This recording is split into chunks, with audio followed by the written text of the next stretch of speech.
Hi everyone, welcome to Drive and Fail 76. I think this is going to take the Pointless Overtake prize.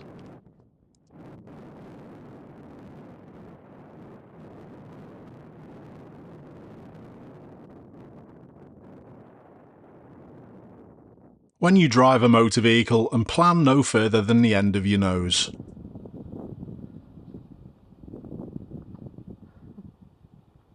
They're also pretty shocking at reversing.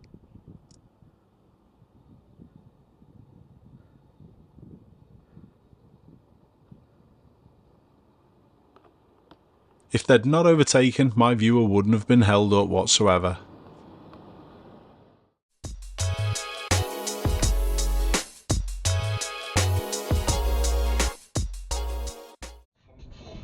A classic when impatience and poor lane discipline meet.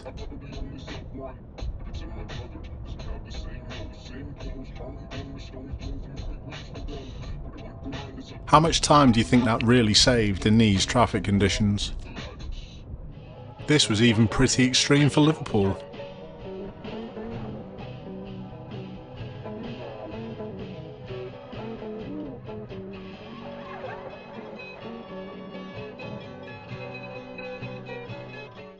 Because of their size, lorries can, if they need to, go over mini roundabouts. But they shouldn't be going over curbs.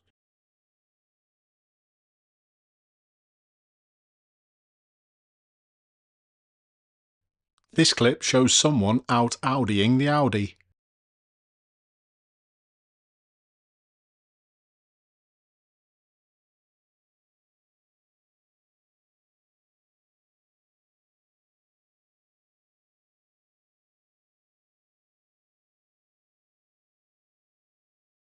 The best part of that whole clip was the signal to come off the grass.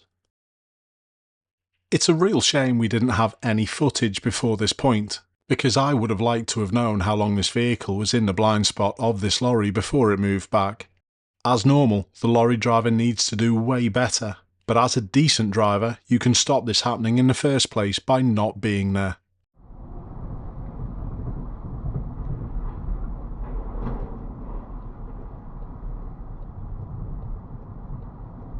Is there a potential for cruise control to have been on from both of these vehicles?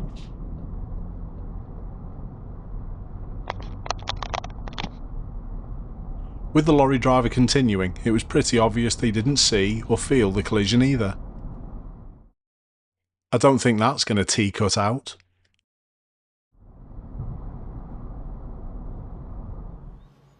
CarVertical reports bring loads of useful information all together in one simple, easy place so you can make an informed decision whether or not your car purchase is the right thing. This 2016 BMW 320 diesel has had 7 owners. Question mark straight from the start, and it says that there's attention needed for the mileage and it's been damaged 4 times. The first incident of damage happened in May 2017, and as we can see by this report, the sides affected were the left side, the right side and the rear.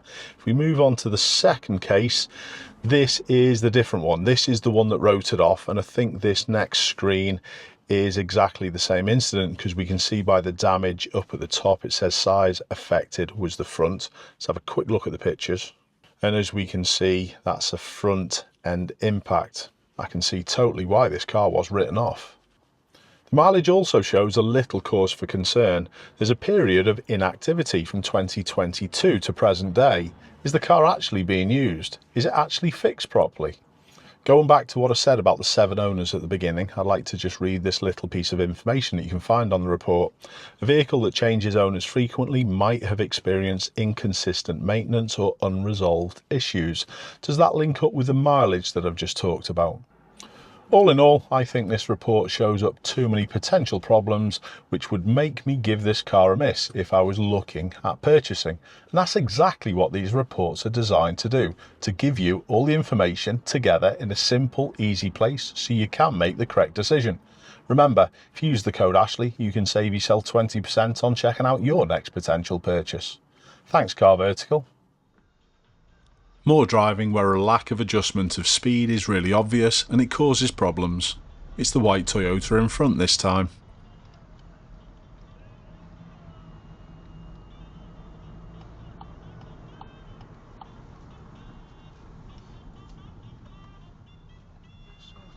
Again, very little planning until they were into the problem.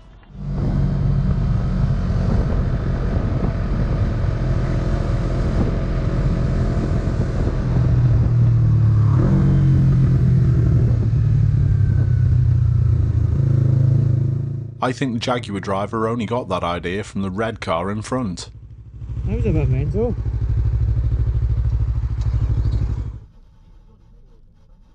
For me, 50-50, but not in reality. I'm a bit lost for words on what to say about this taxi driver. I bet you shake your head at the end of this clip.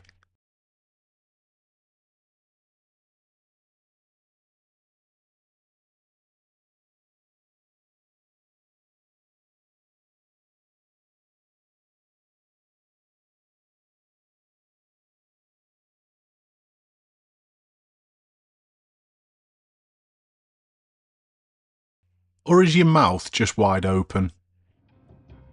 Both of the lanes at the next set of lights turn round to the left, so it's not a problem with the Peugeot being in lane 2, but it's how they deal with the pedestrian crossing that's the problem.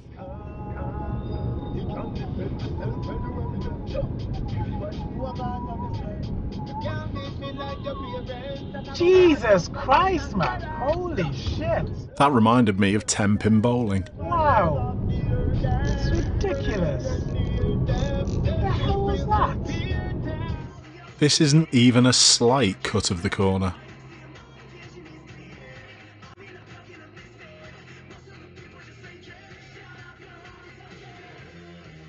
That's closer to the curb than the centre line. My viewer dealt brilliantly with the driver of this Toyota Yaris that's really slowly passing in the right hand lane.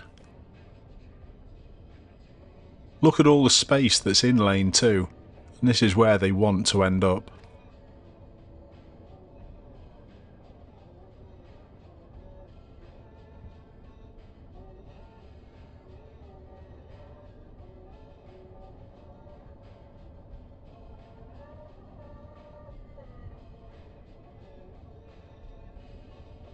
My viewer handled that like a boss.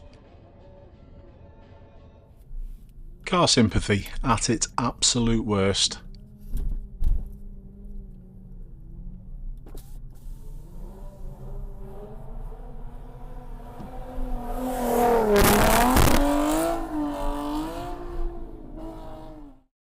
We're going to be watching one of the vehicles from the junction across the other side in this clip.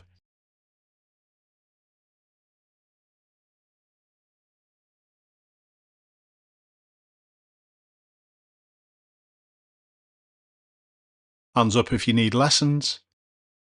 I think they should start off with steering as well. Watch the driver of the red van barge the way into lane 1 at the lights.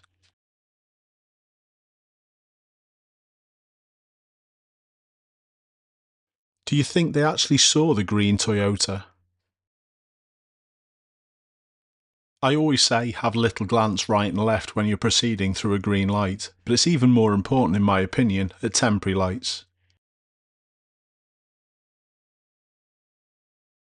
Perfect job by my viewer to make it a non-event. Well done. The driver of this white SUV is going to regret their undertake.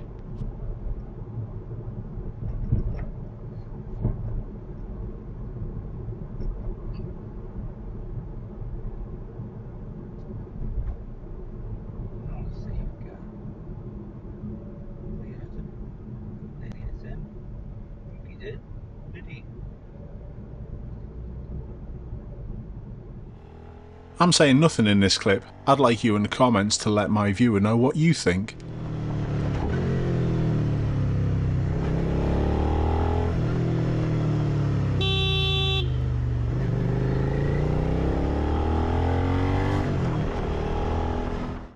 What hope is there of passing cyclists at a good distance when instructors let the pupils go this close?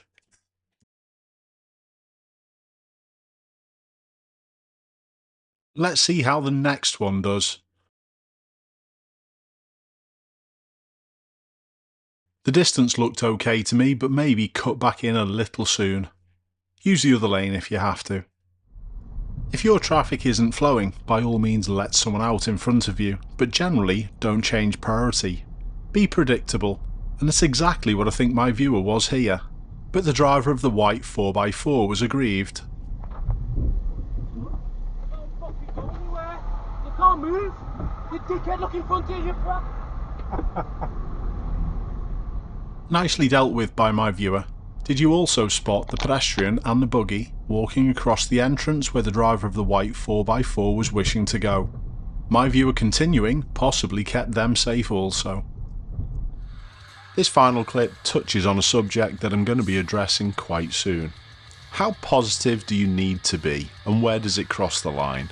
It's a really difficult one to get right, but in this situation I think my viewer slightly overdid it. I would have let this car finish.